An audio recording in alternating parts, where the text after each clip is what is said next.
갑을 사랑한 을입니다. 네.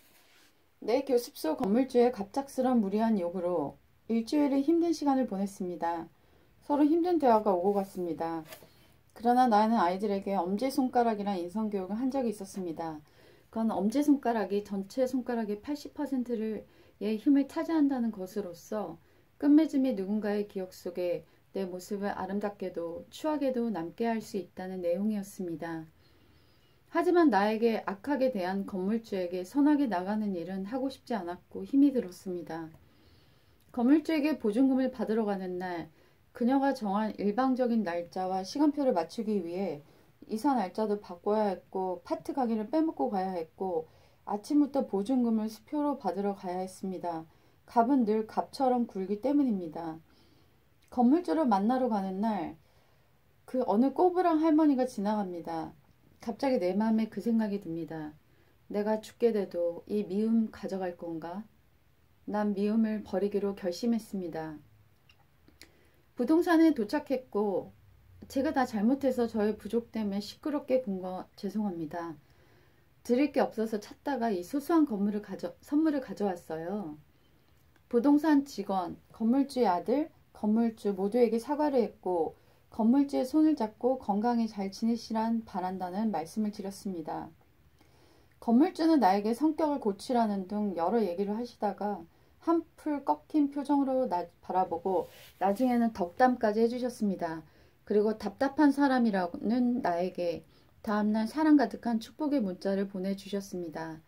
계약 기간이 꽤 남았는데 보증금도 임대료를 빼지 않고 돌려주셨습니다. 난 내가 가르친 대로 살고 싶어서 실천했을 뿐인데 놀라운 결과가 내게 와서 깜짝 놀랐습니다. 용서는 꽃을 짓밟은 사람의 신발에 베인 꽃향기였습니다. 갑을 사랑할 수 있게 해줘서 고맙다. 얘들아, 너희들에게 부끄럽지 않은 삶 나도 살고 싶다. 내가 가르친 대로 나도 살게. 너희들도 내겐 스승이란다. 귤을 사온 집주인. 우린 이 집에서 2년을 살다가 다른 집을 못 구해 재계약을 하게 됐다. 그래서 계약서엔 1년 후엔 어떤 일이 있어도 받아들인다. 이런 류의 글이 쓰여 있었다. 전세비를 못 받아도 어떤 소송도 하지 않는다. 이런 항목이 아주 작게 적혀 있었다. 우리의 전세비를 갈취하려는 의도가 분명히 담긴 너무나 기가 막힌 재계약서를 보고 우린 서로 언성을 눕혔고 집주인은 자기의 친척이 운영하는 부동산에서 우리를 데려가 속이려고 하였다. 우린 다른 부동산에 가서 계약서를 썼고 집주인은 사기 계약서에 대한 속죄로 전세비 절반을 주기로 재계약서에 적은 후 서로 서명했다. 심지어 재계약료 10만 원도 우리가 다 냈다. 20억 이상의 건물주는 한 푼도 내지 않았다. 재계약의 만료가 얼마 남지 않아서 신랑이 며칠 전 전화를 하니 내가 줄 거 같냐? 네 맘대로 계약서를 쓰고서? 돈이 있어도 안 준다! 라고 갑질을 했다. 변호사비, 소송 등을 알아보니 돈도 돈이지만 그가 악하게 끝낼 경우 우리 소송비도 포함해 대출까지 받아 이사를 가야 할 상황이었다. 그래서 난 편지를 썼다. 진심에 호소하려고 했다. 집주인은 사실 우리에게 꽤 악한 사람이었다. 자신은 2층에 살았는데 작년에 동파돼 물이 안 나올 때 2층만 기술자를 불러서 물을 쓸 만큼 비열했다. 우린 여러 번 물 없이 살았다. 심지어 화장실도 못 써서 20분 거리 도서관을 다녔었다. 정말 끔찍했다. 난 편지를 썼고 하루 만에 집주인의 답장을 받았다. 그리고 어젠 닭볶음탕을 맛있게 해서 가져다 드렸다. 집주인은 90세의 노인이었다. 그는 웃으며 받았고 너무나 고마워했다. 그리고 오늘 빈 그릇과 귤 한 봉지를 내밀며 너무 잘 먹었다고 인사를 하셨고 신랑에게 전화를 해선 엄청나게 내 칭찬을 해줬다고 한다. 그리고 전세비 절반을 보내주셨다. 난 세입자로 살면서 어려운 집주인이 있을 때마다 항상 사랑으로 먼저 대했고 항상 좋은 보답을 받았다. 편지나 전화를 하고 작지만 정성을 느낄 수 있는 선물을 들고 찾아갔다. 벌써 5번 이상 이렇게 문제를 해결했다. 그만큼 세상엔 나쁜 집주인이 많다는 뜻인 것 같다. 하지만 전부 계약이 남았는데 세를 그만 받거나 전세빚을 소송 없이 받았다. 진심과 정성이 담긴 사랑은 결코 실패하지 않았다. Love does not fail. 왜 아직 작가의 지망생이세요? 누군가 내게 이런 대화를 했다. 그는 자신을 높이는 화법으로 일관했다. 10분 이상 그 얘기를 맞장구 치는 일을 인내 있게 마칠 무렵 그는 아주 아프게 한마디를 했다. 왜 아직도 작가 지망생이세요? 투구나 했는데 다 떨어졌어요. 내 주변엔 작가들 많아요. 네. 하루 종일 그 문장이 마음속을 맴돌았다. 왜 아직도 작가 지망생이세요? 나를 다운시키는 문장이었다. 장보러 가며 영어 문장을 암송하는데 오늘 것이 어리석은 자여 오늘 밤 내가 죽으면 내가 가진 모든 것이 누구 것이 되느냐. 작가가 중요한 게 아니란 마음이 들었다. 어쩜 일평생 추구하는 가치는 물거품 같은 것이다. 친구가 선물로 책 2권을 주었다. 그중 한 권인 죽음의 수용소에서에는 이런 구절이 적혀 있었다. 성공을 목표로 삼지 마라. 성공을 목적으로 삼고 그것을 표적으로 삼으면 삼을수록 그것들로부터 더욱 멀어질 뿐이다. 성공은 행복과 마찬가지로 찾아질 수 있는 것이 아니고 찾아오는 것이다. 행복은 반드시 찾아오게 되어 있으며 성공도 마찬가지이다. 그것에 무관심함으로써 저절로 찾아오게 해야 한다.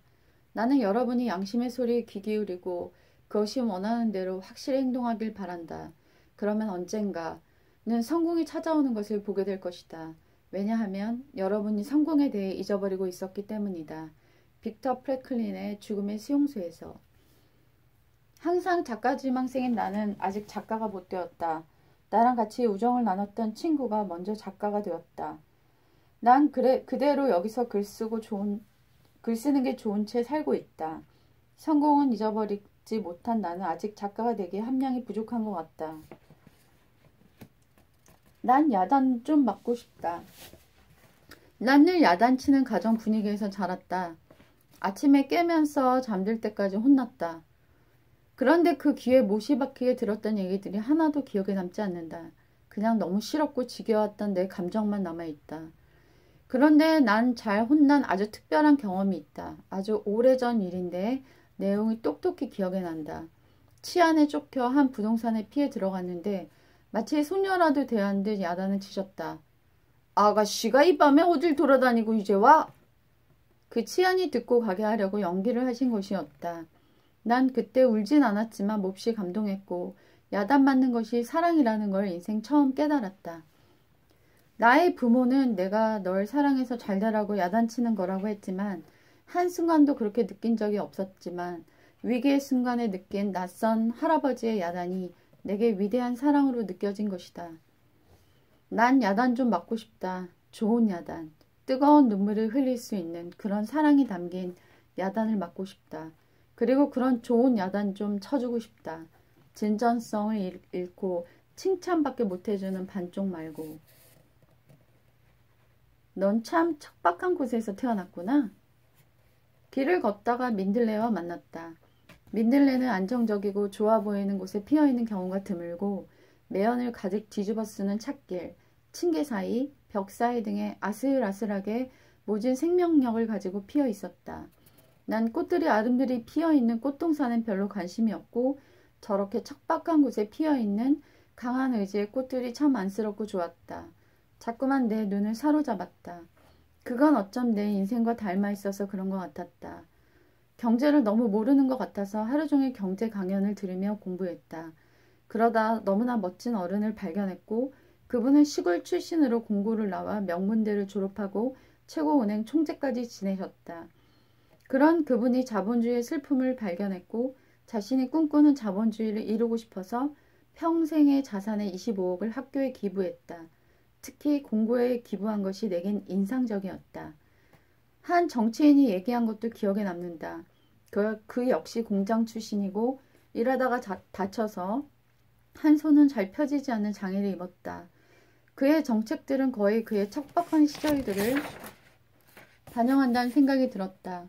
이유 없이 그에게 한없이 끌린다. 같은 흑수저 출신들은 묘한 동질감을 느끼기 때문일까? 출생부터 불평등하게 시작하는 인생들. 그치만 그들의 내면마저 불평등하게 시작되진 않았다. 그들은 척박한 곳에서 강인하게 자신을 연마해 갔고 그 열악한 곳에서의 세월은 자신과 같은 시간을 통과하는 많은 사람들을 돕는 자로서 성장시켜 갔다. 많이 불평등하게 태어났지만 마음은 1등급이니 세상은 그렇게 불평등하기만 한 것은 아니다. 남이 던진 축구공에 실명했지만 멋진 인생을 살다간 강영우 박사님이 마지막 하신 말이 떠오른다. 내 인생은 아름다웠습니다. 모두 감사했습니다.